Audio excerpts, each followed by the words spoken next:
I it's am more interested complicated. to know, as we go on too, like how you feel about some of these captains that were introduced.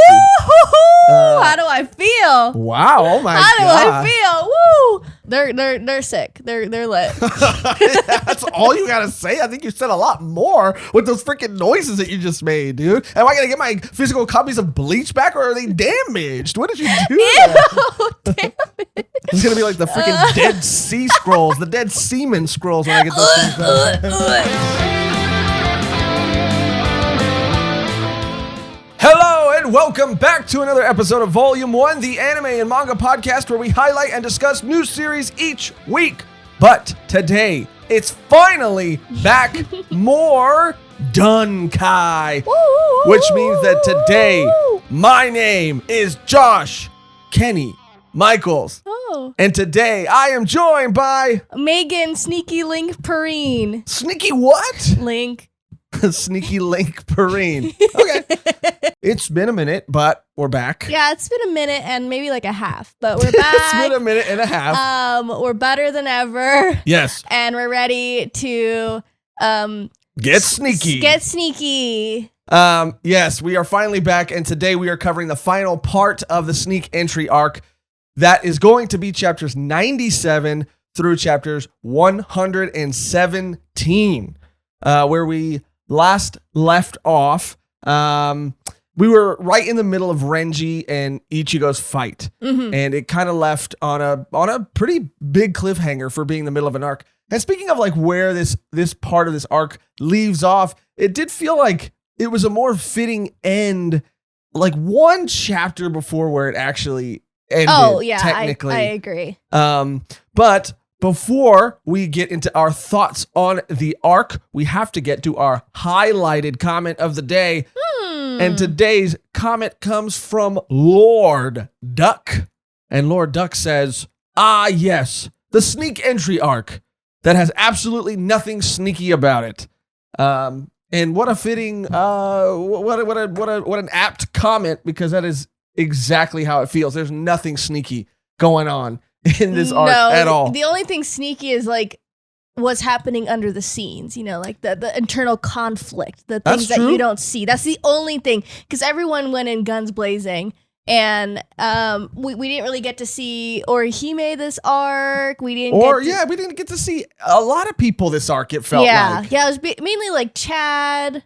Yeah. Obviously Ichigo, Rukia, like the people that we've been seeing for the past couple volumes. Yeah, Ishida and Orihime were pretty much gone. Out, yeah.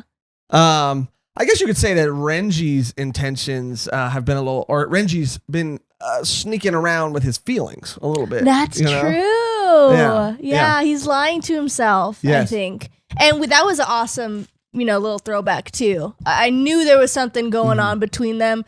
I knew that they had some history. So I was glad to finally get that. And like now I really do feel for Renji more as a character after seeing all that stuff, especially like Rukia too. I had no idea that they had risen up in the ranks like that. I thought that she was like maybe adopted at a younger age into the royal family, and she was just kind of brought up this way. But to see how it happened was really cool.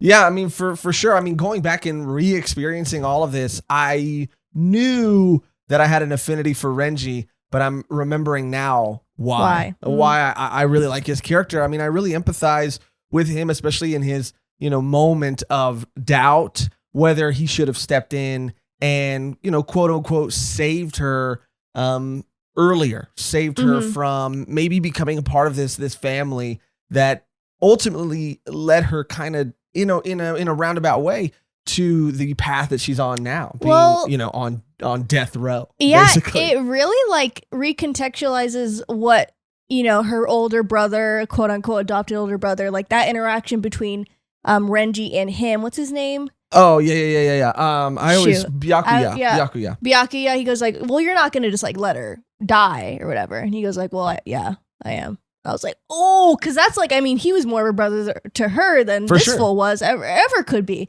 So that just like maybe look back at that moment and be like, damn, like, yeah. Because I really do love how they kind of delayed it until this point. Like, if I would have gotten that before, it wouldn't have felt so intense as it does now. Right. Yeah, no, for sure. And I think too, like, to speak more about the actual things going on behind the scenes, we get a lot of stuff. And this is where it really starts to amp up. The first half of this arc was a lot of fun, and it was a lot of just getting used to the world and the systems and the captains. And, you know, the second half is more about the inner workings and almost, you know, the conspiracies, the plays that everybody's making behind the scenes. And I'm interested to know how you felt. I mean, obviously I know how a lot of this stuff plays out, but I'm interested to know, as of right now, for you, like, how are you feeling about all this? What do you think is going on at this point?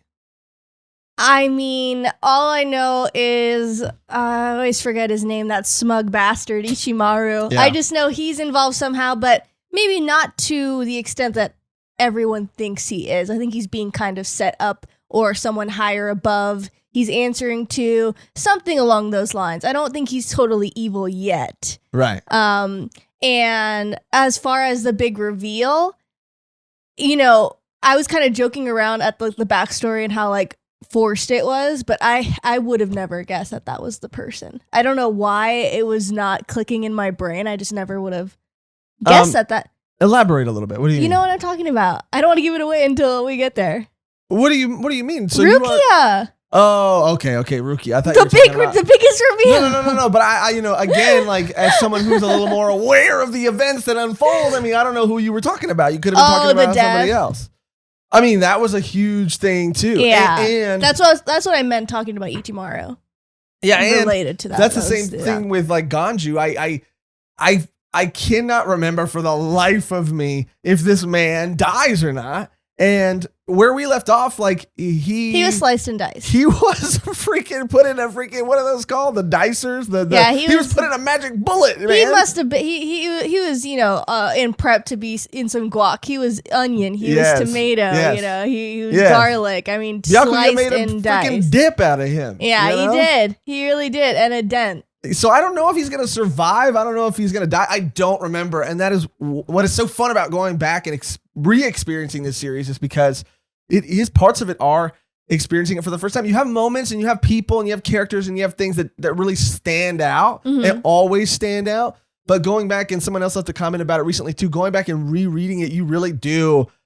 It is different. And this is like probably one of the first times I've ever gone back in this much depth and reread anything. I am usually somebody who one and done, like, doesn't enjoy going back and re-experiencing something, but it's been so long that this is a lot of fun. All right, so let's start just going through it. Where we left off, like I said, was Ichigo and Renji's fight right in the middle of it, and there's a lot of cool concepts again introduced here, and I think that I've been kind of struggling, and I'll talk more about it when we get there, but I've been kind of struggling with something that happens because more popular characters get introduced. Kenpachi obviously gets introduced in a big way in this back half of the arc, but I've been struggling with a way to talk about sort of his situation because I genuinely can't remember whether or not it is actually confirmed later, or if this is just a fan theory that is still floating around, or if another character's introduction later on sort of sets the precedent for this theory being a possibility. I know that's kind of a lot, but if you know what I'm talking about, Bleach fans, then you might know what I'm beating around the bush about. But I'll try to dance around it when we get there, but just I'm putting this here so that people don't get angry at me if I accidentally spoil anything. I'm going to try my absolute hardest to not, but we'll see. Anyway, Ichigo and Renji, this is a really cool fight because we finally get to see Renji's backstory. We finally get to see his relationship with Rukia and what it's all about. And I actually really, really enjoyed it again on second read. And it was kind of shocking to me, not just like how they were sort of this band of misfits that had formed a bond at a younger age because of their situation, but that as they grew up being the strongest members of their group, that like all of their friends died. Yeah. Like that was a crazy reveal when they're standing on the edge of a cliff talking about becoming soul reapers, and then it's almost like the camera pans out and there's just 3 graves behind them. I was like, what? And it wasn't even like we should become soul reapers because that's our dream. It was like we should become soul reapers to get out of our situation. Oh yeah, for sure. It was not anything else. There was no like Rukia has always dreamed of being a soul reaper and that was her drive. Like no, it was just like we got to get out of the slums any way we can. So let's just do that, which was interesting too. And I think that plays into why Renji, I think, feels so, I don't know, conflicted and guilty about what happened. I do think they were in a type of friendship. They had a bond. Maybe even, you know, again, I'm trying to dance. I got my tap shoes on right now. But my point is that, yeah, I mean, for me, I do feel like when he's telling that story and he's flashing back to that moment where Byakuya is basically offering Rukia this seat in this royal family, that there is a moment where he does what he thinks a good friend is supposed to do, but it's not necessarily what the right thing in that situation to do was. You know what I mean? Yeah, or like for their friendship. For their friendship, for sure. But like they only did this to get out of their situation. If she can move up even further than he can, like, of course he'd want that for her. If he were to say like, no, don't do that, then she would have been held back or would have been at the same rank as him. Like he wanted her to like succeed more than he did himself. So I think that was a big part of it too. Like I really liked that part because she was kind of like disappointed in his reaction. Like, okay, whatever. Like I see how it is.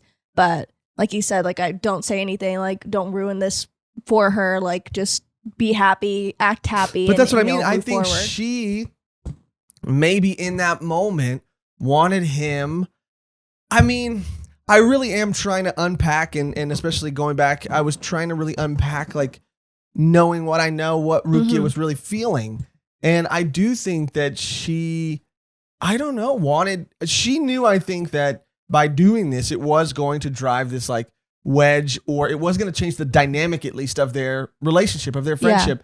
Yeah. And I think that she wanted Renji to maybe fight for her a little bit. Maybe I mean, that's what he kind of realizes now. Like, I mean, he is like fighting against Ichigo, which is the person who's trying to fight directly for her. So when he finally comes to that realization when they fought, you know, when he ends up, you know, talking to his Zanpakuto, what is it? What's his name? Zangetsu. Or Renji's is not Renji's. Zabimaru, and then Ichigo's is Zangetsu. Yeah, Zangetsu, and like, or who is talking about the fear? Well, that was when. So I thought that was right. Yeah, it's right around here. Yeah, he actually, you know, in that fight, he flashes back to his training with Urahara, and basically what Urahara was trying to get out of him at the time was basically him being able to call upon his Zanpakuto whenever he wanted, to be able to control, you know, when it came out, and basically gain just more control over it. So there's that, you know, really cool moment where he flashes back to the conversation about resolve, and you know, Renji says that has no resolve. He flashes back, and Urahara's telling him like, I'm resolved to kill you. Yeah, you sense no doubt from, you know, my blade or whatever.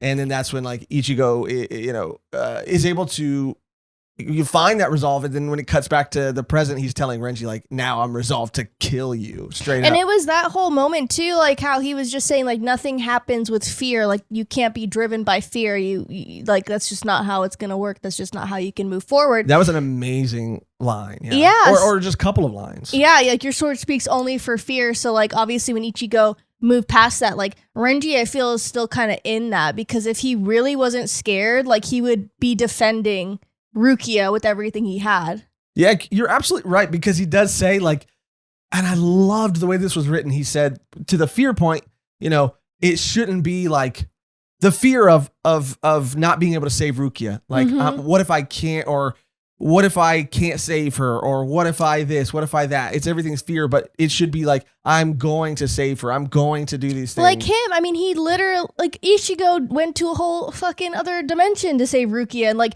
another line throughout or somewhere in the volume, like, you've only known her for a couple weeks. Like, that's true. You can't too. use that's a shallow really friendship. And then, Chad says, like, I'm doing it for my other friend. And, like, I just feel like, he's just, like, lying to himself.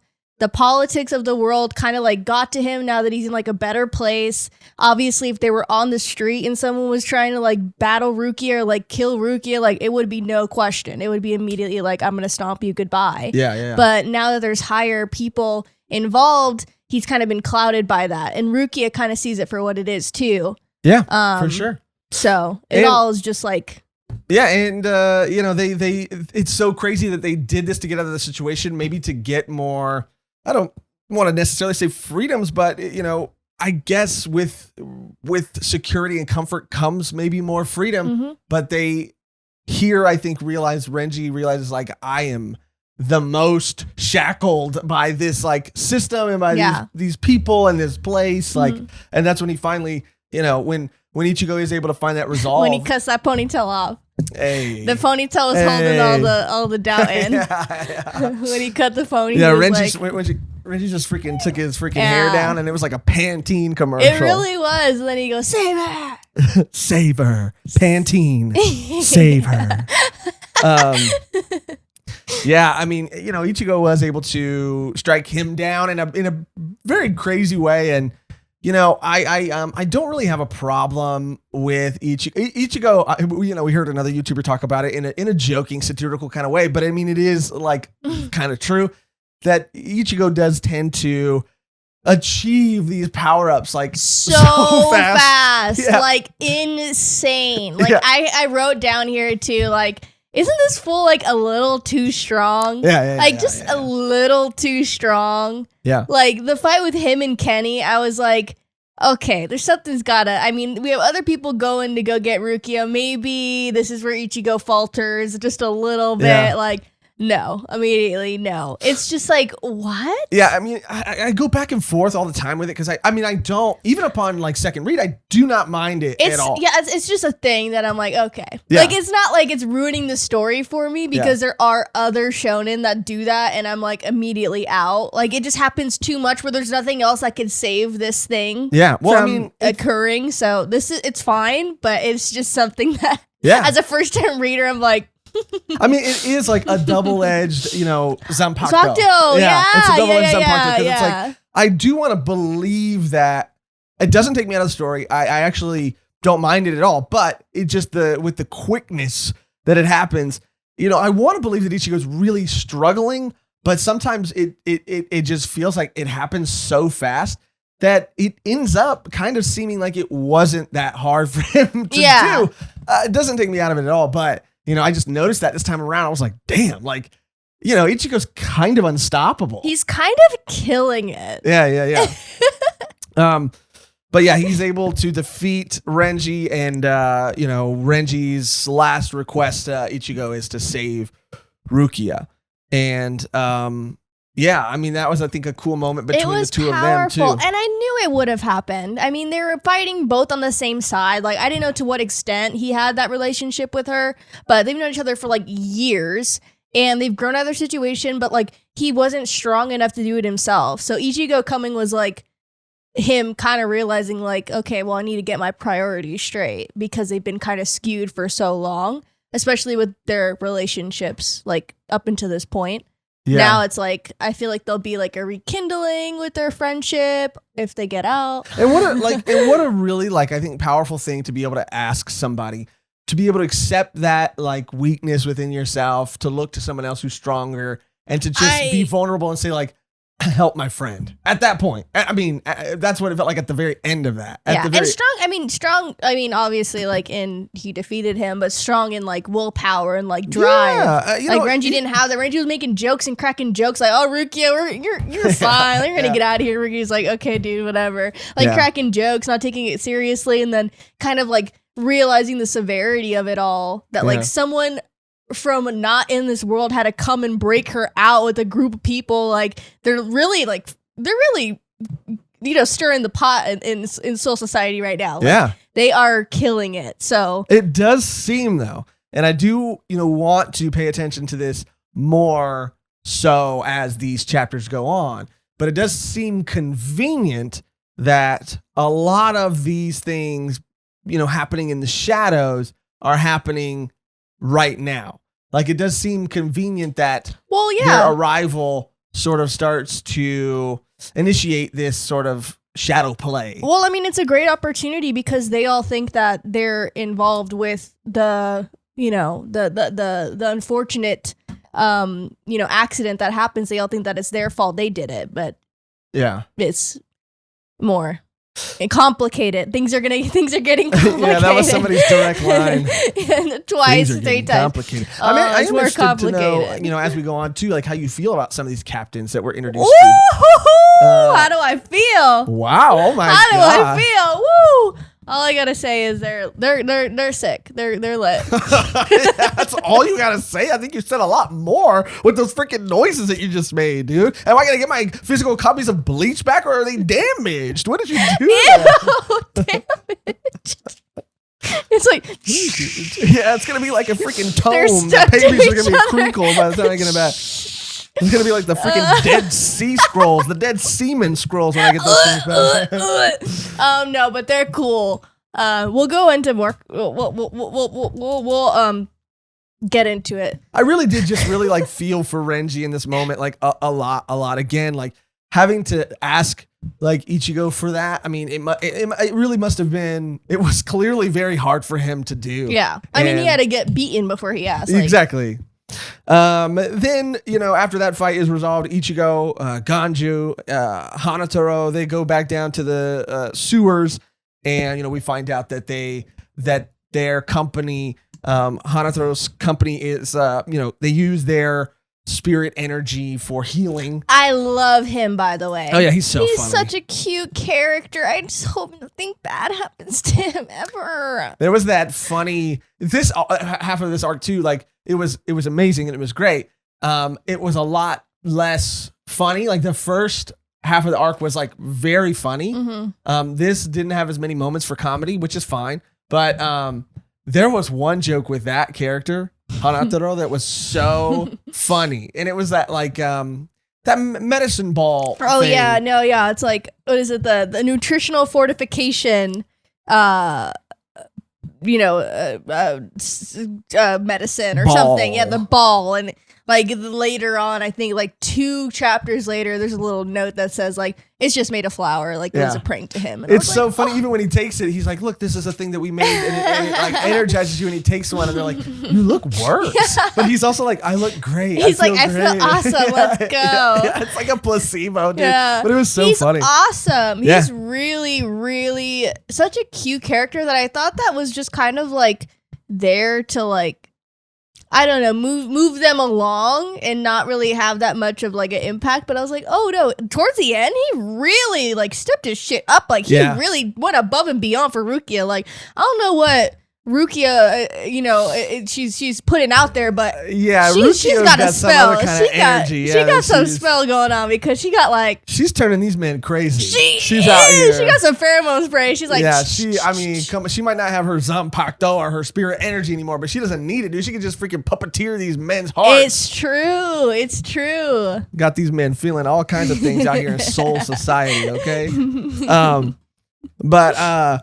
After that, you just sort of in the sewer, a lot of things do happen that we'll get to. But before that, it cuts back to Byakuya throwing Renji in a cell. This is also like, similar to what we talked about in the beginning with just him being this like heartless sort of just like cold, very, I don't even think with him, like it doesn't even feel like he's necessarily like evil. He just is like, he's detached. He is so removed. He does not care. He doesn't have any emotional attachments to anybody. It seems like.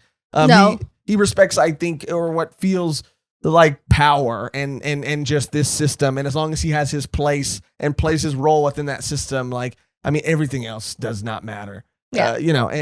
So, I mean, even him throwing Renji in a cell was like, come on, dude. Like, no, he doesn't care. this is where we kind of cut back a little bit to, and I again, it's been a long time, so the names kind of escape me, but I did write them all down. Toshiro. So I think I can never remember, obviously there's like Toshiro Hitsugaya. He's like, cool. He's a crazy cool character. I just can't remember because I did watch the sub when I was a kid, and I think that I can never remember. I think, it's like, obviously it's reverse order, right? The names. And so I can never remember if I called him Hitsugaya or if I called him Toshiro. And so I was trying to remember, as I was, reading these. That's usually the last name first. Yeah. But maybe because they're all on friendly terms, maybe they call each other by the first name. Yeah. See, and that's the tricky part about it, right? You're like, oh yeah, it is, reverse order, but then if they have a personal relationship, so trying to decipher it. But yes, Toshiro Hitsugaya warns Aizen's vice captain, Hinomori, who he calls Momo. So cute. That beware of the third company. Yeah, beware of the third company. And that's all we know. We don't know any names specifically. We just know beware of the third company. And then he goes it's like classic mystery thing. He goes beware of the third company, especially and then it cuts away. Yeah. But he looks like a Momoto child. He really does. He's small and he's badass. I love it. And wait till you see more of him. I mean, and he's cool. He is a really cool character and consistently cool character too. I love that guy. So this is again where that mystery, the plot sort of starts to thicken because we are aware that something is afoot and that people do know and have insights or have sort of gut feelings about certain people being behind this thing. Yeah. But that's when it cuts back to, this sort of council meeting where the Zanpakutos are permitted to be used within the walls of wartime. The Soretti. And And this is I do like the kind of separation between some of the captains and the people within Soul Society, because some of them are I really don't want to fight. Yeah. Some of them are oh my God, I really hope we don't fight. I hate fighting. Yeah. And then we got freaking Kenny over here that's I love it. I love blood. I want to spill blood. You have half and half of these people and what are they capable of? Well, what are they? I mean, we saw a little bit of what they were doing behind the scenes, throwing people into pits and shit with hollows. Yeah. There's a long lineage of I want to see some carnage with that's people. the thing about these captains, right? All of their divisions are in charge of different things. So you have this medical division, you have this there's this science or this division that's inventive, and this Kenpachi is the leader of the combat division. So I mean, he better freaking love drinking blood. I mean, he better wake up every morning and parched and drink freaking O positive or whatever. The rare kind, the kind that's good for your skin, the kind that's good for your bones. How do you know that? I mean, why do you think I look so young?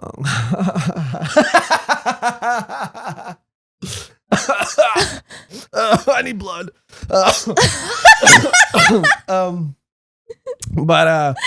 Yeah, I mean, I do think it's cool too because they all have their different motives, agendas. They're not all this unified. No, and we're starting to see that more and more. I mean, throughout just these couple chapters, I was okay, That's what I love about this, and it's parallels to even just politics in general, because we have where we live in America, we have politicians that work in the same house but don't agree on things and have different agendas and are constantly trying to pivot. This is the freaking Soul Society is the freaking White House, dude, right? Right before election day, so where people are doing shadow play and freaking murdering other people and stuff, Yeah, definitely. Doing secret hits on people, Secret hits, drinking blood. Drinking blood for sure. Yeah. For sure. That's on top of the list. Yeah. For anything else, I think that's the one thing they do agree with, all of them, though. Oh, yeah. Politicians and Shinigami both agree that you could throw also human sacrifices into pits with demons, I think, too. I think they kind of do that. I've seen a lot of documentaries. There's a lot of crossover. Yeah, I've seen a lot of YouTube docs about, what they kind of get up to. And I really do think that they are, the Shinigami and like, let's just say, they're hollow. I do think that Alex Jones is a hollow. Yeah. And that's just like Gigai that he's in, sometimes you can see it slipping too. And you look how would he talk if he was? He's like, Ichigo, I'm coming for you. Okay. I'm tired of the laws in Soul Society. All right? I've been here too damn long. And then he just, lets out his hollow. Yeah, freaking gig guy, Alex Jones. Gig guy. You freaking gig guy. That's a gig guy. That's a gig guy for sure. Anyway. Zanpakutos are permitted, and Ichimaru's not crimes, but his actions are just like, hey, we don't pardon. Yeah, we're pardoning it for now. Do we got other bigger fish to fry? He goes, thank you. He says like, yeah, we don't. Yeah, we're not doing you. You're good. You're cool. Yeah, what a snake, dude. He really is. What a snake. But that's what I'm saying. I mean, I feel like they're trying to put him in this position where he's the mastermind, like he's the one pulling the strings, but masterminds never do the dirty work themselves. So I'm sure there's someone going on. There's someone telling him what to do. I think he's like, their dog or something, like doing the dirty work for them because they don't get their hands dirty. Yeah, he's being kind of like the diversion or kind of like the the distraction. People, for sure. People are gonna focus on him so that other people can kind of do some other stuff behind the scenes.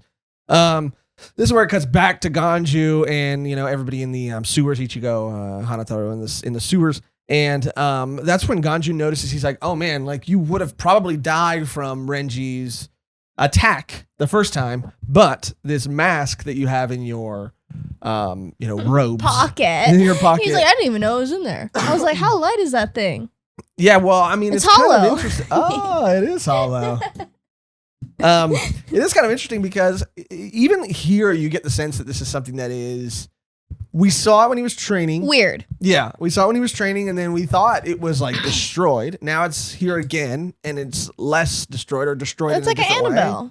It's like the mask from Jim Carrey when he tries to throw it out the window. And it comes You're right. That was the better comparison. Yeah, and then Ichigo takes the hollow mask. Yeah. And he's like, yeah, and then he's like, somebody stop me. Yeah. I was trying to think of like a pun, like a play on words where he's just I gotta Ichigo. There you go. Yeah. He's like HOLLOW. I gotta Ichigo. He's yeah. We gotta make that movie. It'd have been better than the Jamie Kennedy one, that's for sure. Oh, I like the dog, the son of the mask. Yeah. Yeah, there was a dog in the first one, dude. The baby gets the mask, huh? The baby gets the mask, the dog gets the mask, everybody gets the mask, dude. I didn't know if I was watching like the Mask sequel or like a shitty Spy Kids. Like I didn't know. Like, I mean, Spy Kids actually. Yeah, don't say shitty. Yeah, no way. No, I said a shitty Spy Kids because Spy Kids 1 and 2 pretty good, dude. Yeah, pretty bold. I saw a good movie. Robert Rodriguez directed both of them. Fantastic man. Anyway, so Hinamori goes to visit Aizen in the middle of the night. So the hollow mask is there, and I think when Hanataro first sees the mask, he kind of reacts like he's very shocked by its appearance, and he's like, and "We need to get rid of this thing." Ichigo's like, "Okay," like he's like, "I didn't know that was in there." I was like, "Ichigo, how do you not?" It's following him for sure. It's a part of him. Well, yeah, and I do think we get to see a little bit of that a little bit later as well. But then it cuts back to, like I said, Hinamori or Momo going to visit Aizen in the middle of the night. Which sounds ominous. Yeah, what were they doing in the middle of the night, dude? Come on, vice captain, or what do you, or are you, a vice? I'm not going to say that. She's cute. She's cute. She's cute. Yeah, she just wanted to confide in him. She's having a rough time. Yeah.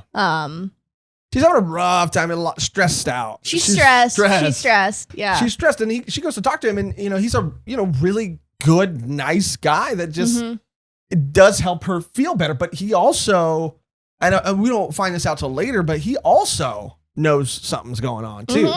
But what I liked about his line, in this interaction was where he pretty much said like, yeah, we're going to get Renji like out. Like, don't worry about it. Byakuya is not the only one who could just throw him in a cell. Like, people have to agree. Yeah. And a lot of people don't agree that he's in there. So he's going to get out. He's going to join the fight. Like, it's going to be fine. And then she falls asleep and he goes on a midnight stroll, which you know how that goes. Yeah, don't do that. And then the next morning, she wakes up to find him not only gone, but murdered in the most horrific way. Literally like impaled on the side of a building. And it seems like it is a killing that people want to see. It is a message. It is a, you don't kill someone and staple them to a freaking building unless you're sending a message. Unless you want people to notice. Exactly. Exactly. He could have just hit him and be like, oh, he's missing. No. But no, he put him on display for everybody to see. And this is where we get that continuation of beware of the third company, especially Ichimaru. And that's when Momo goes a little cray. She starts swinging. Dude, I mean, she goes crazy. She goes immediately, like, because she's like, I would not have gotten that intel information. Like, it has to be him. Yeah. And, he's looking at her with his smug sort of snake face, And this is actually a really crazy scene to me too. And I really appreciate the subtlety of it all. Or just that little interaction at the very end between Toshiro and Ichimaru. Like, that little interaction at the end really made me, view, like, he is a scary guy. Like, that was a scary, because basically they fight. I think his vice captain Izuru, who I do like a lot, steps in to protect Ichimaru, and Toshiro ends up intervening.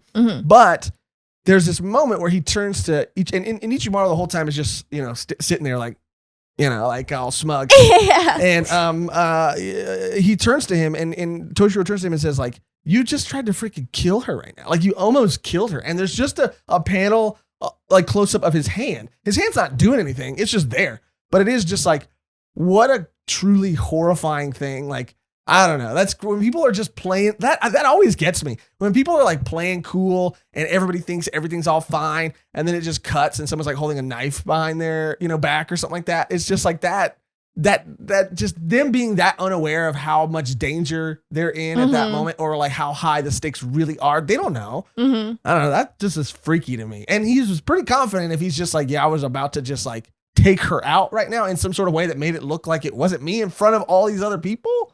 Well, it probably would have been self-defense. That's what they kind of say too. Yeah, like, it would have been if the other person did not step in. Who stepped in? Toshiro stepped in. Yeah, if he did not step in, it would have been, she would have died for sure. Oh, she would have for sure died. Yeah. But then after that interaction, we get some Chad time. Or some Sado time. That was funny. I like the interactions with him and Ichigo a lot. Yeah, it's cool to see more of their friendship, and that they haven't been friends since childhood, but they've been friends, for a little while, and their bond is we get to see how their bond was first formed. And I think he's known, Ichigo's known Orihime and definitely not Ishida, but Orihime for a very long time, since they were kids. And Chad, his whole story about him moving or his parents dying at a very young age. Like, he was born in Japan. Parents died at a young age, sent to Mexico to live with his grandfather. And then that's where, it's so funny being half Mexican. I can't help but think, because Chad's like, yeah, I used to be a little shit, and then I moved to Mexico with my grandpa, and, he freaking straightened me out. And I was like, he beat you. He hit you with a belt. He hit you with a belt. You got the belt, Chad. That's what happened. That's what happened. He got the chancla. Yeah, he got straight to the head. Yeah. I mean, it's the abuelas that use the chancla, and it's the abuelos that use the belt. Ooh. And but it's just so funny because the grandpa is, I'm sure my grandpa was a very sweet guy, and this grandpa is a very sweet guy. But I'm sure Chad got it. You know what I'm saying? I'm sure he did. I'm sure that's why he straightened up. You know what I mean? That's why he got his priorities straight. Yeah. But that's where we kind of get to see at this point, we just get to see the beginning of that relationship forming with him and Ichigo, that little flashback. And then it kind of, we'll get more of that a little bit later. I like the whole bit with, he's like, my abuelo. He's like, you're what? Yeah. And then what is it? What the full name? I wrote it down. Dang it. Oh, yeah. He tells him his grandpa's like full name. And he's like, we're still talking about one grandpa? Yeah. Dang it. I'm so disorganized with my notes. But yeah, that was hilarious. Before we get the full backstory, it cuts to Chad back. You know, he was kind of dreaming a little bit. He's like, I had a dream about the past, like some sort of old man. Yeah, he's like in a warehouse somewhere. They're like trying to break in. He's like, damn. Okay, back to business. And then we see that Shunsui and Nanao Issei are after Chad, but we don't get to see that fight quite yet, because then it cuts back to Momo receiving the letter from Aizen. And that was awesome. Yeah. I love the line that was delivered, like, this is a letter from your captain. I could have turned it in for evidence, but you know, respect, this is your captain's last words, like, and it was to you, and you should, you know, honor that. And I also love that we don't know what that said. I mean, she opened it, she freaked out, and I mean, we didn't get even a glimpse or a word of what's on that. I mean, we got the beginning, but we thought it was, you know, cliffhanger. It was like, okay, well, we can only assume that he had told her something that she didn't know. Yeah, something big. Something major. Then now we're back to the Ichigo gang, and they're kind of running around trying to get to the tower again, and they feel Kenpachi's spirit pressure, and it's the most intense thing they've ever felt in their life. They want to die. They want to die, and they almost do die. It's like freaking hockey, dude. They're passing out and shit. You know what I mean? What's really cool about, I think, Kenpachi's spirit pressure, spirit energy, is that when it's chasing after them, it almost like manifests itself. Like, it's so strong and so intense. Ghouls. It looks like, there's like freaking skeletons. It's like death is coming after you. Yeah, no, for real. And I think that is kind of the point. Ichigo pretty much says, like, I'll handle this. You guys go save Rukia. That's why we're here. It's all for nothing if we don't save her. So I'll figure it out. And even Ganju's like, figure it out. What do you figure it out? You're gonna die. You're gonna die. And he's like, I got it. Just go. So they go. And how do you feel about Kenpachi and his Yachiru Kusajisi? I mean, I can't say that. I'm just gonna say Yachiru. His little Kusajishi. Yeah, they're cute. I always like, you know, I'm a sucker for like the big scary character with the small cute character, like they're a duo. Yeah. I think that's cute. But she also right? Yeah. She's also, she got some stuff under wraps too. We kind of see a glimpse of who she truly is. And how powerful she is. Yeah. So that was really sick. Yeah. But I mean, their backstory too reminded me of freaking Demon Slayer up in this hoe. Like, really? Like, what part? Because he was like kind of, you know, like in the slums, not a good place. He kind of was like that guy. Oh, you're talking about, it reminded you of the demons. From Demon Slayer. Gotcha. Yeah, I can see that. I can see them being in Demon Slayer. I thought you were talking about, it reminded you of Tanjiro and Nezuko. And I was no. But I'm talking about season 2. Yeah, the gangly guy. Yeah. And his sister. Yeah, the gangly guy and his sister Joanne. Yeah. All those fabrics. But so dumb. Yeah, so dumb. But I can see that. I can see them being like, you know, because, you know, just for a moment. Yeah, just for a moment. Especially because of his, like, you know, the setting and, you know, what he was wearing at the time. Yeah, too. And his look. I mean, he's a scary guy. He is very scary. Pinhead. Yeah, and I do love that the bells, and this is what I love about Kubo's character design, is that it's absurd, but it serves a purpose. I think Oda does the same thing. Oda, I think, does it in a more funny way. But here, I think, you know, Kubo's strength is they just look fucking cool and they look fucking crazy, but there's also a purpose. There's a purpose and a reason why Kenpachi has bells on the spikes of his head. I don't know if it was reverse engineered, like, oh, it'd be funny to put bells on, and then what do the bells mean? And then kind of reverse engineer it, or go in with that plan. But it's because, like, he hasn't found anybody that he feels like he can fight and at least fight in a way that feels interesting to him. But he's like, I'm going to put bells on my head almost as a handicap to myself to make fights more interesting, because I want you to kind of hear me coming so that it's the fight lasts longer than a minute or whatever. And I just think that's cool. I like that a lot. Psycho behavior. Psycho behavior, but I like that a lot. But yeah, he even tells Ichigo, like, and you could tell this guy's a freaking masochist, dude. I mean, he really loves this shit. He's like, yeah, Ichigo, why don't you go ahead and give me the first cut? Why don't you go ahead and slice me up a little bit before we get started? Yeah. And Ichigo does. No. I always think it's so funny when, no, you freak. I also think it's so funny. I love Bleach. I think it's so funny though in stories. Bleach is not the only one that does this. Very common in anime and manga, where like something will be happening and like Ichigo will be going to cut Kenpachi. He's like, Ichigo's like, all right, but you're not gonna like it. Don't complain after I freaking cut you. But it's also flashing back to other characters talking about how strong this character is. And then Ichigo's like, and he's going in for the slice, and then it cuts back. And they're like, you know what they call Kenpachi? Kenpachi the unsliceable. And it's just like, okay. He can't be stopped. Yeah. No, I think they really go like, he can't be sliced. No, he can't be cut. Yeah. He's like, what do you mean? He's like, he's gonna lose. Yeah. I'm like, wow. And even once he was like, you wouldn't say this before we left? Yeah, that's like, a very important information. Oh, come on, bro. It's just funny. It just happens. I don't hate it. I've grown to actually kind of love it. But yeah, this fight was pretty crazy, and I thought it was going to take up a bigger chunk. I mean, it took up pretty much, I think, the remainder for the most part. Yeah, it took up a lot. It did, but it still, like, I don't know, it still felt kind of short to me in a way. But before we get to really see the fight, it does cut back again, and the reason that Kenpachi can't be sliced is because the difference in spiritual pressures, like. Kenpachi's basically exuding so much spirit pressure that Ichigo it's basically deflecting it. Yeah. I mean, yeah, it's pretty much creating this sort of shell. That's not really how it is, but I mean, And I liked how we were able to see more of like how important it is to have that relationship with your Zanpakuto, because he doesn't have any at all. Yeah. Because it is just like he is very like one side, like he wants to fight for himself with his power and doesn't want to rely on anyone else. Yeah. And I loved, that was probably one of the highlights of this arc for me, just that seeing that relationship with Zangetsu and Ichigo grow a little bit. But before we get to that, I mean, just really quickly, Chad ends up fighting the captain and finishing that flashback that he had earlier.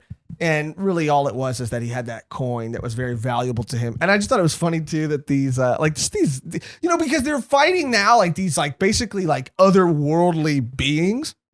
And it just flashes back to them fighting like goons, and it's just so funny. Yeah, goons, and they're fighting like middle schoolers, mind you. Yeah, like so these grown-ass men and adults are fighting these middle school boys just because they're so like overpowered and crazy. Yeah. And Ichigo's so funny. Ichigo has some like cheesy-ass like action hero lines, which are like funny. great. And he's like, yeah, I'm gonna need an ambulance for 1, 2, 3, 4...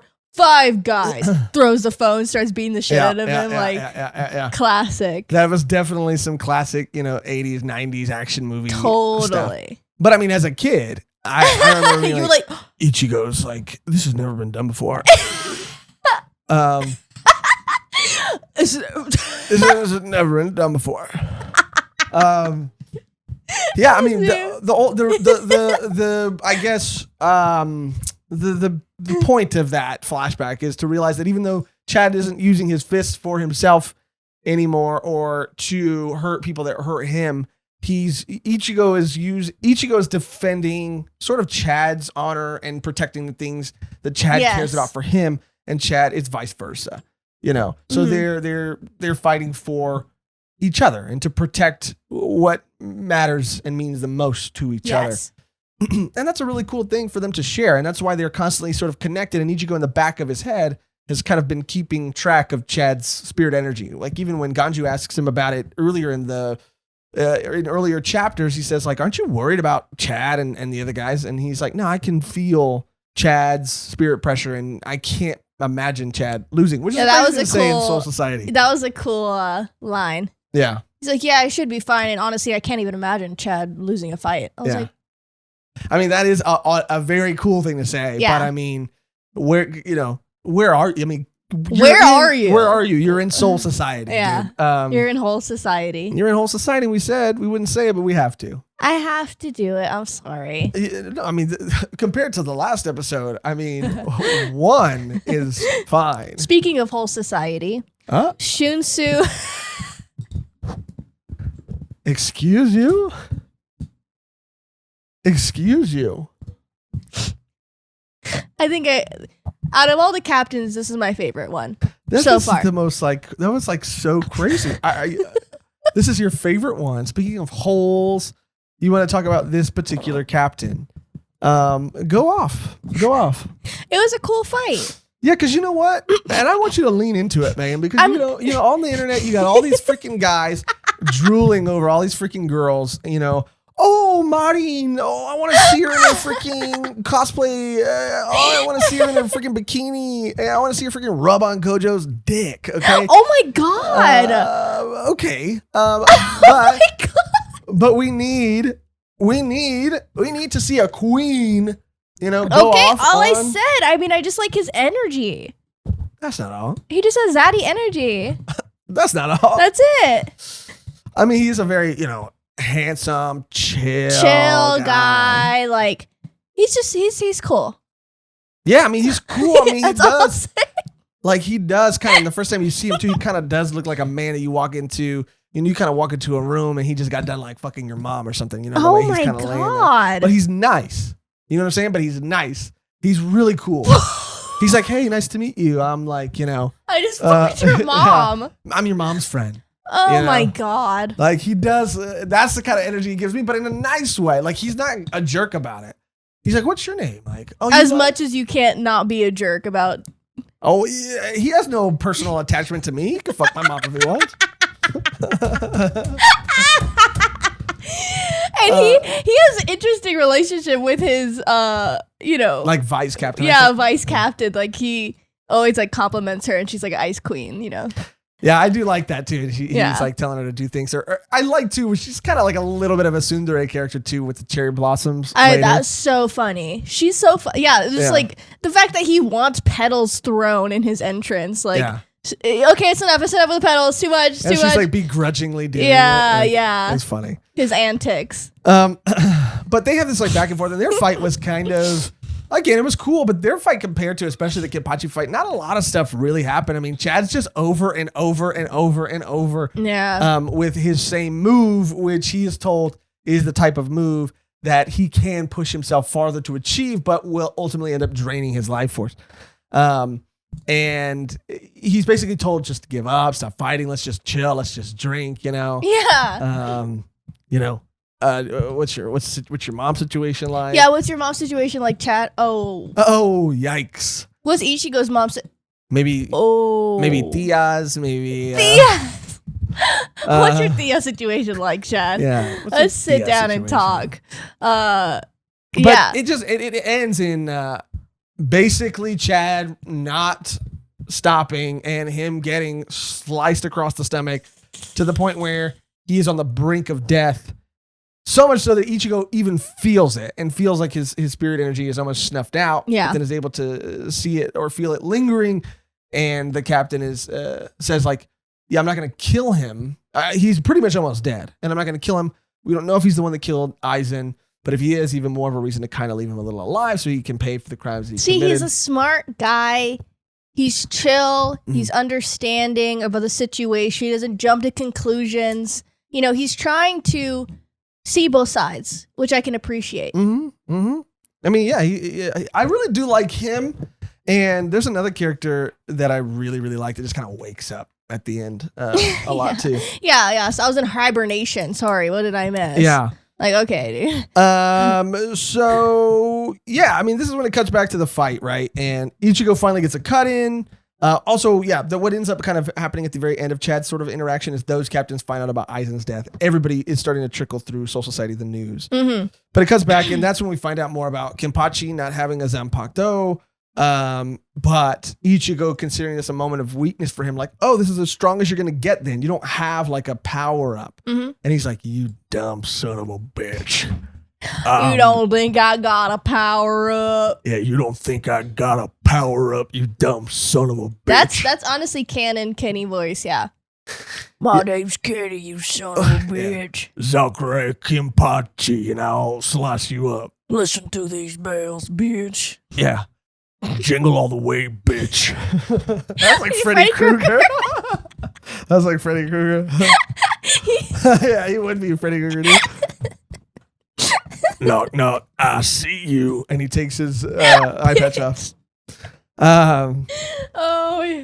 Anyway, but Ichigo considers this, a weakness on Kenpachi's half or side, but Kenpachi tells him very quickly and shows him very quickly that's not the case. That's not the case. Shatters his he shatters Ichigo's blade and pretty much all the way through to Ichigo and almost kills him and almost defeats him. Yeah, and in all the meantime, like people are getting the news of Aizen's death, and I guess like a messenger like comes up to what's her name?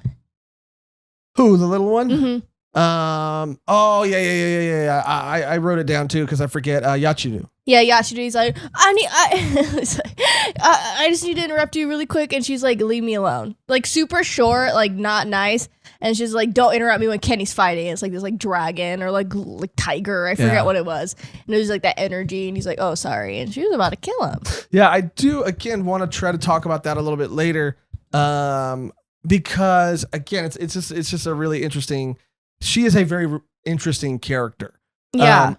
But this is where Ichigo goes to that inner world and has that sort of, Inception. It's always I get that feeling. Yeah. And this is a really cool moment. Again, I told you I love the idea of these weapons being personified. And here we get to see that they're not only personified, but they are like they are living. They are things with beings with their own separate personalities, and to not form a bond is, being disrespectful to that power that's Soul Eater lent to you. Yeah, Soul Eater a little bit, yeah. A way like I think like trendy, like the Bleach characters versus a Soul Eater character. Soul Eater characters look cool, but Bleach characters look like they smash. They do smash. Yeah. I mean, you over there. I bet you're hoping one of them does at least. But this world is really cool. Again, I mean, we've seen Ichigo go to this place again, but it's more stable this time. And he basically has to fight reverse Ichigo. His shadow self. Yeah. His shadow self. But it's not just that. And it's because of a conversation that they have later that I think that this person isn't just reverse Ichigo. This person is a part of some sort of, it's connected to that mask. Yeah, for sure. And it's the hollow side or form, meaning that there is a part of him, whether it came from that or it was there before, but it is growing stronger, and it's also its own personality within Ichigo. Yeah, and also the Zanpakuto, he has that line where he says like, because his power will eventually be mine. Yeah. And kind of the Zanpakuto kind of is like looking down, like he knows too. Like it's just inevitable at this point, I guess. Or they have like a deal or something. I don't know. But something that Ichigo's not aware of is happening and unfolding. Yeah. The more power-ups he gets. Well, yeah, I mean, and that's kind of maybe the shadow side of that. That this other thing within him is also getting stronger too. But I love that conversation. And he's seeing him get to use Zangetsu, and he's using it in all these like creative ways. He's like, I didn't even know you could do that. The wrap around. Yeah. The side like a throw. Windmill. Yeah. And he finally in this moment realizes he's like, I'm stupid. I am just like Kenpachi. I haven't bothered to even ask you anything about yourself. I haven't, which is crazy. Like if you had this thing that was just lending you all this power, and you're just like, thanks. It's like a bad date. Yeah. Like the realization, like, oh, I didn't ask you anything about you leave. You're like, fuck, I didn't ask them anything. I just talked the whole time about myself. Yeah. For real. Yeah. And you're having to fight, Zangetsu's kind of like, either ex or maybe new boyfriend. Yeah. And you're like, oh, I realize, I'm just, or maybe Kenpachi was the ex. And you're like, oh, I'm just like him. Yeah, I'm just like him. Yeah. Yeah. wow, see the layers, the levels. The levels of real life to Bleach. The White House. The White House. First dating, dates. Yes. First dates. Smashing. I mean, the list goes on. The list goes on and on. But I really did like this talk, and I think this is where Kubo's writing excels. We always talk about his like art excelling, but I think his writing for me, especially with the line with Urahara in the very beginning about like fear. But here again, like just this like after Zangetsu had that conversation with the sort of reverse Ichigo, hollow-esque Ichigo, there's this conversation that he has, or he's just looking up, and I don't know, it maybe is corny a little bit, but I really found myself connecting emotionally with it, where Zangetsu's just saying like, yeah, you know, I he's basically going off about things that he likes and doesn't like, and he's like, yeah, I hate, you know, the rain, and it always rains in this world when you're, you know, not well emotionally, and so cut it out. Yeah. So stop being a bitch. Yeah. Stop being a bitch. Yeah. But I do think it is like also what you're realizing then is that by getting to know Zangetsu, it's helping Zangetsu, but he's also helping himself. That's true. I mean, in a way, because their relationship is symbiotic, and it should be and have been more symbiotic than it's been up until this point. So I don't know. I really love this concept, this idea, and I just love that he is his own character, Zangetsu, and that they are also getting closer together. I like that a lot. So after that, Ichigo is basically given a second chance, and he's basically told that, you know, don't let me down this time, because there was I'm giving you one more chance. It is like it's dating. Yeah. Yeah, it's dating. Yeah. I'm giving you another chance. Yeah. Don't fuck it up. Usually never do that, but this case it worked. This case it worked. Yeah, to his benefit. Made him stronger. Yeah. And then he wakes back up and he goes after Kenpachi, and Kenpachi, this is when you find out that he's been playing on easy mode, that he has not been giving it his all even this whole time. And he not only is he talking more about the bells, but he's also talking about his eye patch, and he's showing the inside of his eye patch and how it has these things that are eating and consuming his soul energy or spirit energy at all times. So he's never at full strength. I mean, this is a guy this is a scary guy. Oh yeah. Yeah. The scariest. But now that relationship again is symbiotic, and Zangetsu and him are kind of like there fighting together. And they can hear Kenpachi's blade screaming. Like, all of that is just so like sad. It's very sad, but it's you know, I just love. I was really, the writing here really kind of I don't know. I was reminded of like how much I really enjoyed the writing of this part. Well, yeah. I mean, I feel like the last couple volumes we did get a lot of just fighting. And now it like the writing again is like shining, and now it is more internal, and it isn't not, you know, just about the fights. It is about what's happening within the society that we all live in. But yeah, I mean, it ends up being a draw, and which I loved how that fight ended. He's like, oh, you know, I lost. He's like, you won, fool, and they both like pass out. Yeah, something about it, just their fight, especially at the end too, like. I don't know. It was like a Western to me. I'm telling you, Kenny is a Western guy. Yeah. I could see him. Yeah, being an outlaw. Yeah. You know.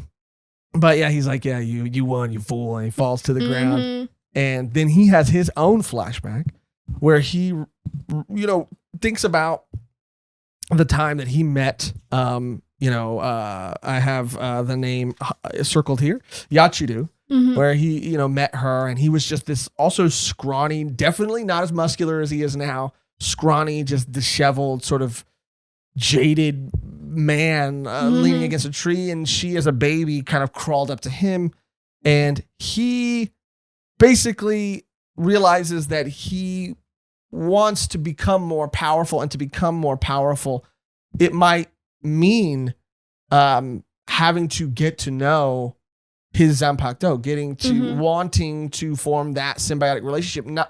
I feel like realizing that doesn't make him weak.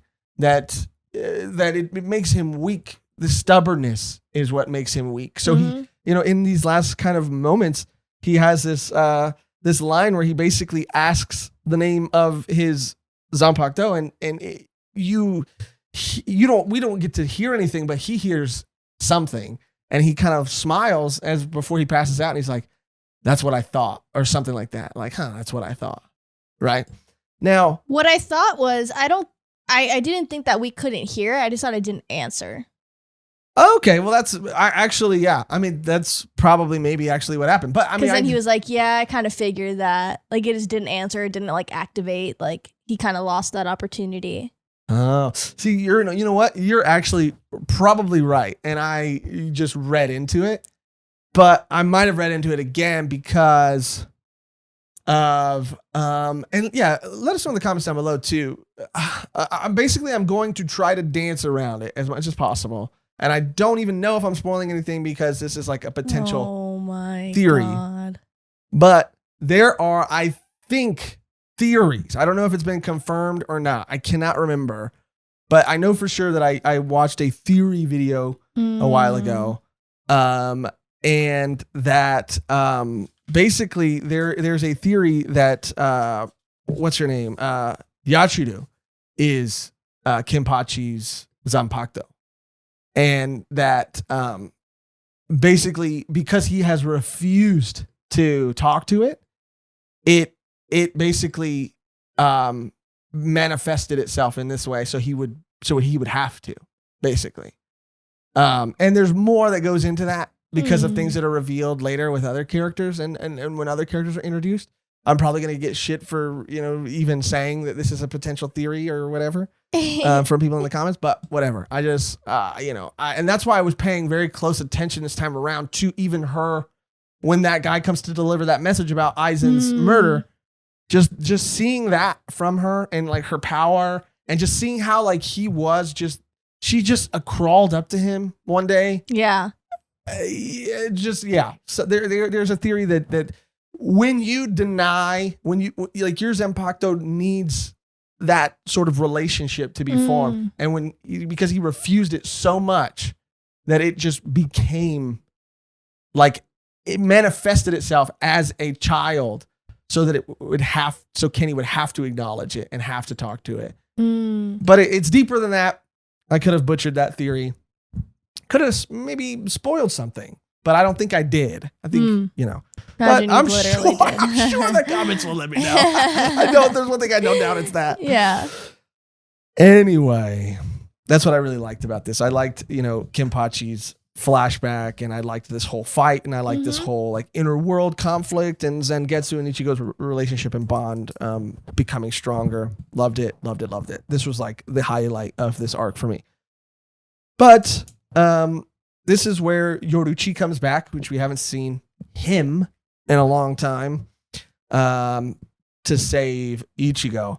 And, he kind of takes him back to this cave and shows him his true form, which, Soul Eater to the max. Are you kidding me? Blair? I can see that for sure. Yeah. She's I love Yoruichi, and I know that this was something that was kind of inadvertently, kind of accidentally, kind of spoiled for you, right? This reveal. Yes and no. I think I saw a panel of the guy with the bucket hat. Right. And like a girl like licking on him. And I was like, oh, that's probably like not fan what art. human. Like you saw No. It was like a panel. Oh. And I was like, not like, okay, like a cat would do. So I was like, oh, okay, that's probably the cat. All right, I just want to double check. Let me just go over your story, and then I'll let you go. Just want to make sure. Ma'am, so you are saying that you saw Urahara, bucket hat guy, as you called him, being licked like a cat licks things. And that's those are the pieces that allowed you to put this puzzle together. I saw a woman licking a bucket hat, licking a man on the face, and you were like, that woman must be a cat because people don't know. It wasn't like a sexual lick. It was like, oh, okay, like a cute lick. All licks are sexual. No, it was a cute one. All licks are sexual. No, it's not true. All licks. All licks. How many licks does it take to get to the center of that Tootsie Pop? That freaking owl's a pervert, dude. He's a sexual freaking, I don't know how to say predator. I mean, there was a, whatever, but. He is a predator. He's an owl. He is a sexual predator. I didn't just want to put allegations on this owl, but he is a predator. You're right. Anyway, all licks are sexual. That's not true. And it's not true. It was. I do believe they have a cute relationship. But if Yoruichi licked me, I mean, I'm not pressing charges. That's what. You know what I'm saying? You know what I'm saying? You know what I'm saying? So this is actually where it cuts back to Ganju for the first time, Ganju for the first time in a long time, and they're actually getting closer to Rukia's cell. They actually get into Rukia's cell. We find out that Hanataro stole a key and is like doing his part and carrying his weight. Baller alert. I mean, he's balling out. He didn't have to do all this. Didn't. He got above and beyond. They get into the cell, and Ganju looks at Rukia and realizes that she is the Soul Reaper, the Shinigami that dragged his brother's freaking corpse back to the house. And I guess this is the thing that I think going back is odd to me. Like, Ganju... Rukia admits to doing that. Well, yeah, Rukia admits to it. But it's did she? Maybe someone else did. Yeah, that's what I mean. Because he's like, my brother was sliced. It wasn't by a hollow. It had to be by a blade. But it's like, she dragged your brother back to your house. Like, I don't know. Like, mean people don't do that. The mob might do that. Yeah, they made her seem like, I mean, I don't know what like Rukia, I feel like they talk about her like she was, and she's definitely what we see of her now. She's changed, probably for the better, because in that flashback, she looked like cold and like detached and like she was like a killer, or she was just doing what she had to do. So maybe she was taking the rap for someone else. Maybe someone else did it and she was doing that like to take the fall. I don't know. But she kind of just said like, she kind of admitted it. She's like, if you're going to kill me, just kill me. Mm-hmm. Like, I know what I did was wrong. And trying to like repent from her previous sins.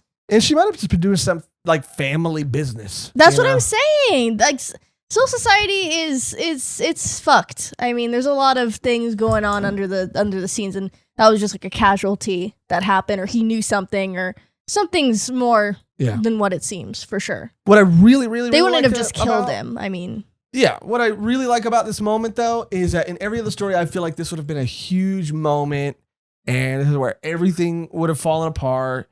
But this was Ganju's like biggest hurdle. Getting over this, accepting even Ichigo, and befriending him, working with him, like this was something that he, was never willing to even budge on. Yet here he's confronted and finds the killer, the person that they're supposed to rescue is the killer. And Ganju does have a moment where he's like, I can't save this person. But then very quickly is like, other people that I care about, their lives are on the line. So let's go. I don't know. I really, his priority was, and again, like, what a cool way of honoring his brother. And he even says that. He's like, you're lucky that my brother, helped raise someone who can't just watch his friends, basically leave them out to dry. Let's go. I mean, I just really did like that because he'll deal with that later. His priorities, I feel like, are right here. A lot of like what we've seen, like even with Chad and with him, like it is not about Rukia. Ichigo's main priority is Rukia, and they may want to save her a little bit, sure, but like it's mainly for Ichigo. It's mainly for someone else. Like it's not for her. Yeah. So. Yeah. This is where that guy I was talking about, that captain. Juicero.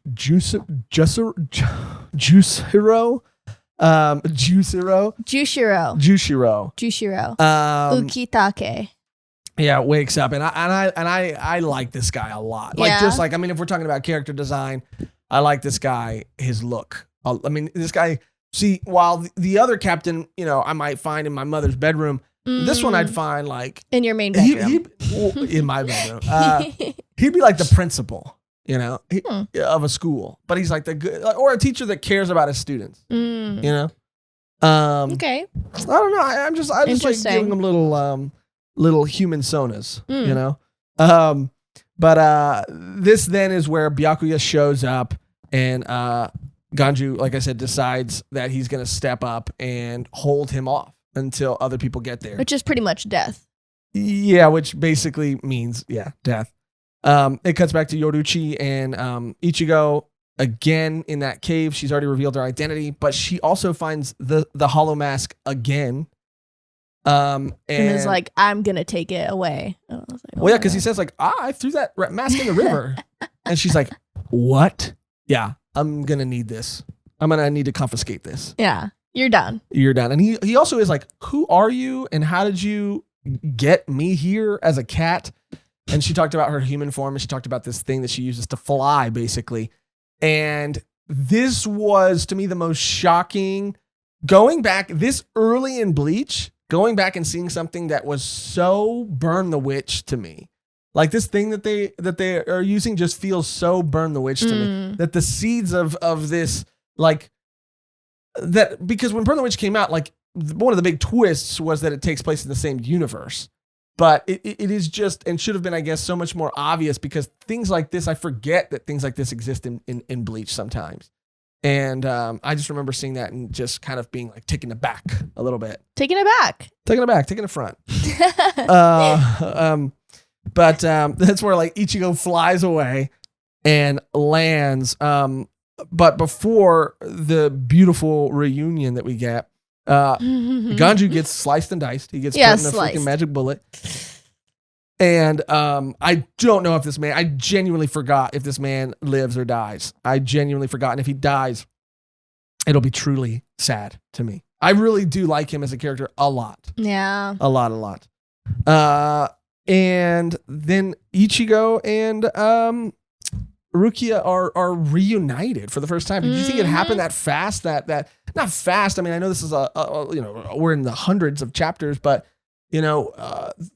I mean, their moment was definitely earned, and I did feel this like just happiness flutter when they're kind of looking at each other. And I am a sucker for, when someone goes through all of these things, these lengths to save somebody. But then they get there, and because of the nature of their relationship, they're like, they downplay it. Or downplay it, or just like nothing changed, nothing happened. Yeah. I did like, I do like their relationship, and I, obviously was kind of expecting it to happen towards the end of this arc for sure, because I know the second arc is where it pops off.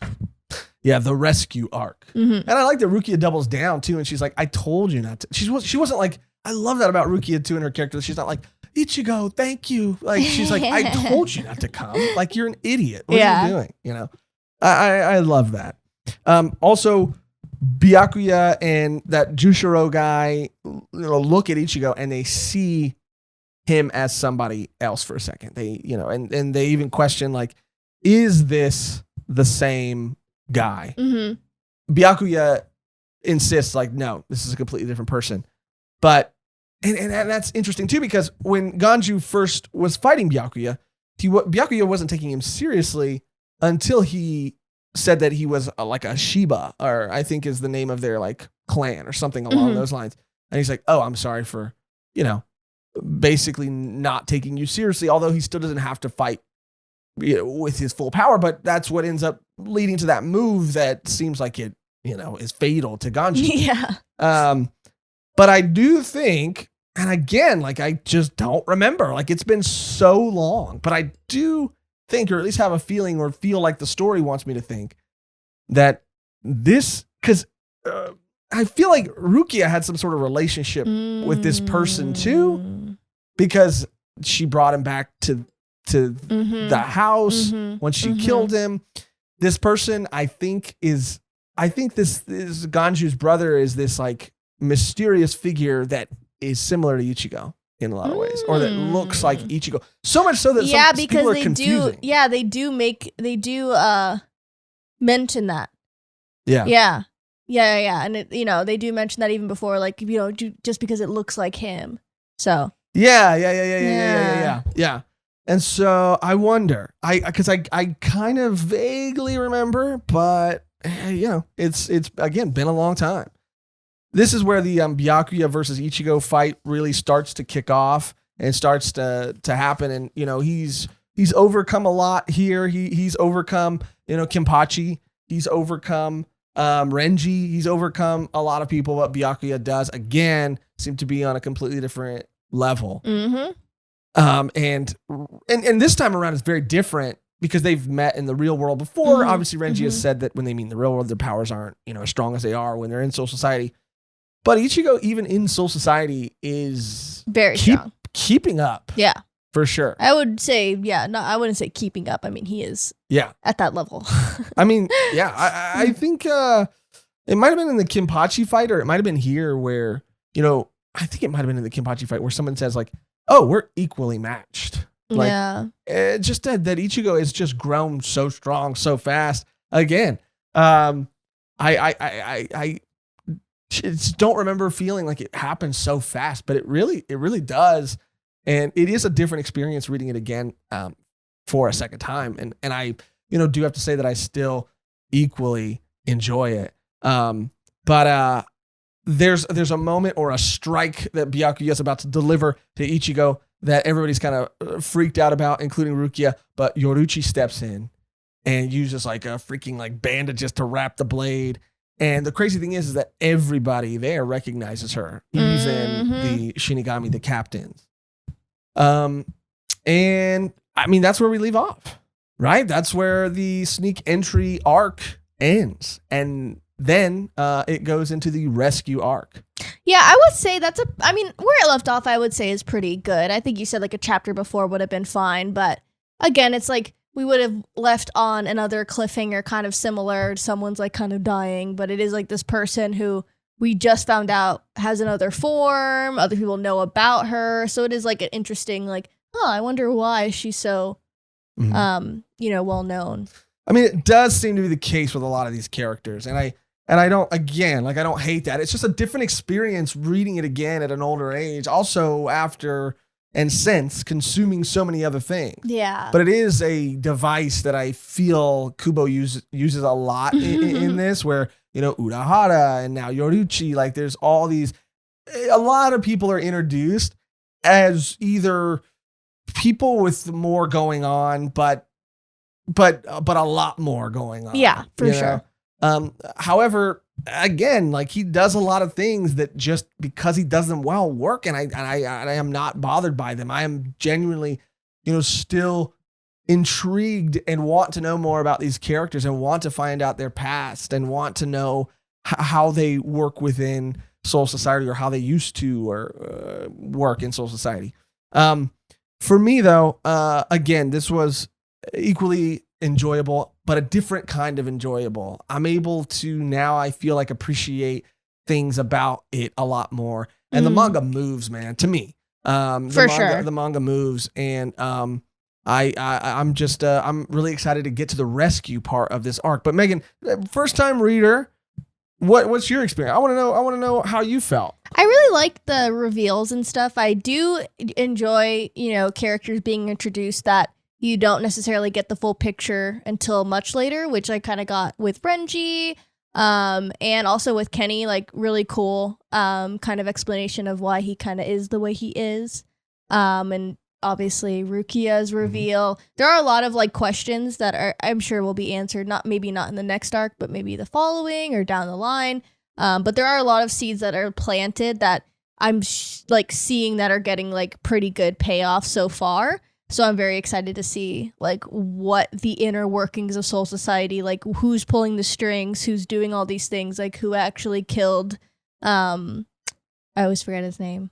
Aizen. Yeah. Who is involved with that? Because I feel like there's a lot of lies going on, and now I feel corrupt. It's corrupt. Yeah, for sure. And it is like, oh, now I'm in Bleach. Like before it was, which I love. I mean, like kind of like, funny, like little things between like Ichigo and Rukia. Like it was all set up to show like what's, more showing Rukia's life and Ichigo's life now, I guess. And all these people kind of having these abilities, like what their responsibilities will be like on, will be now. Yeah, and I do want to say the one thing I do remember for sure is I don't know if it's going to happen in our part 1 video, or I don't know if it's going to happen in our part 2 video, but I do know by the end of the Soul Society arc, a lot of it gets answered. Like you find out a lot about what is going down,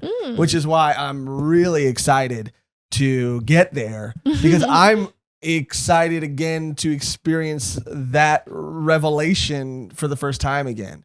Because and again, like I really did miss Ishida and Orihime a lot. I missed them so much. They had such a great dynamic and couple of fights or couple of scenes in the first part of this arc.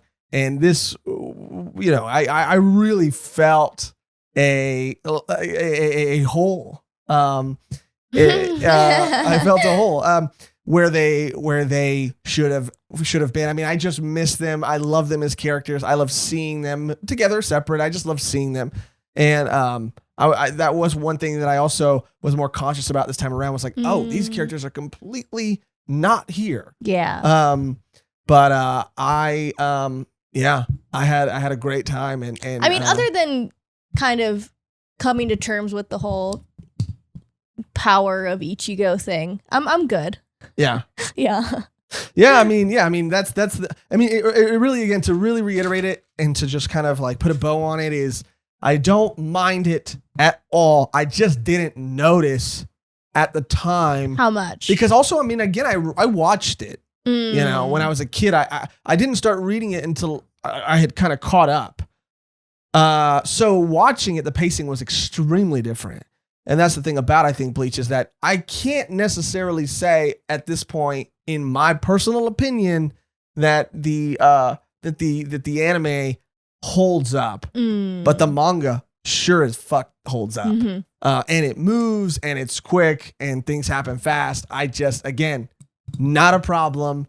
Don't mind it. It's done well, but didn't notice it. But that's going to do it for our, part 2, the finale, the final part of the sneak entry arc. Thank you guys for watching, especially if you've watched this far. Our next Dun Kai video will be covering the rescue arc. That'll probably be in 2 parts. We're experimenting a little bit with how we release these episodes. So let us know. Give us your feedback in the comments down below. If you're here all the way at the very end, we are, going back and forth, possibly thinking that we might, instead of piling on and adding more to our plate and trying to do One Piece, Bleach, and a Volume 1 on top of the other streams that we do and Patreon exclusive content that we do, maybe just trying to rotate a Dunkai with a Volume 1. I know if you're here and watching because you love Bleach, then you'll probably, have no problem with Concur. that. But just give us kind of your thoughts on that, because we want to be able to continue to do these. But I mean, we got a lot of other stuff on our plate, and we do hate that it's kind of taken us this long to finally get around to doing the second part. Yeah, coming back. But thank you for watching. Thank you for listening. We do have to thank, before we go, our wonderful, beautiful, amazing, I'll say it, sexy Patreon members. You'll say it. I'll say it. Thank you so much from the bottom of our heart for all your support. Your support means the world to us. I mean, it blows us away. We, have, again, grown so much. It feels like in the past couple of weeks, especially. And that's all because of you guys. And that's all because of your support. And, we, again, are able to do everything that we're able to do because of you. And we're able to, invest in our show and the production of our show to give you something that is hopefully a better product as a result. And we couldn't have done a lot of what we have done without you. And from the bottom of our heart, thank you so much. It means the world to us. Every single new member, every single lifetime member, every single one of you, we freaking love you. And if you were a captain, and you were nice, then Well, I mean, you know, maybe I'll let you. Maybe I'll let you. You know. What? Maybe I'll introduce you to my mom. Oh, okay. I'm just kidding. Okay. We're back to that. But yeah, thank you so much from the bottom of our heart. And if you, cannot support financially, please do not feel bad. There are many other things that you can do for absolutely free that really, truly does help us out. And we appreciate equally and helps us out equally. And Mehgan will tell you what those things are right now. If you are not able to support us financially, it's totally fine. We get it. I've been in the 80th district myself from time to time. Shoot. But don't worry, if you're not in the first district, you can definitely help us out by commenting on any one of our videos and become a part of the algorithm gang. You can leave a comment of an emoji, a comment of a comment, anything at all, and it acts as a free tip to our algorithm. Like, subscribe, all that good stuff. Follow us on Instagram. We have a Discord, Twitter. All those are fun things to keep up to when we'll be releasing episodes. And again, anything at all, that is all things you can do for absolutely free, and it helps us out tremendously. Yes. But that is going to do it for another episode of Dun Kai. Stay tuned for more Bleach videos, especially that rescue mission part 1 and part 2. It's going to be a doozy. Things are going to be revealed, and I'm going to get to re-experience them, and Megan's going to get to experience them for the very first time. You're not going to want to miss it.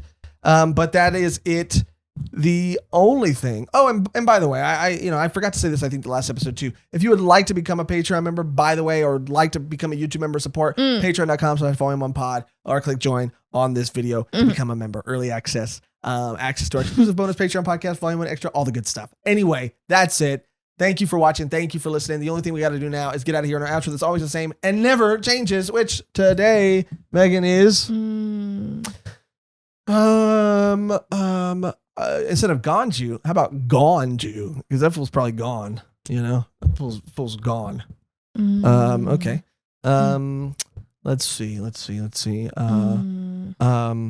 Come on. Let's see what happened in the end. There was Kenny and the bells. Ring my bell. We've done that. Okay, yeah, we have done that. We can do there was the Zanpakutos, there was Zangetsu, there was I don't like the rain. Is that a mask in your pocket, or are you just happy to see me? Okay. All right. Is that a masking? Okay. Thank you for watching. Thank you for listening. And until next time, is that a mask in your pocket? Or are you just happy to see me? Are you?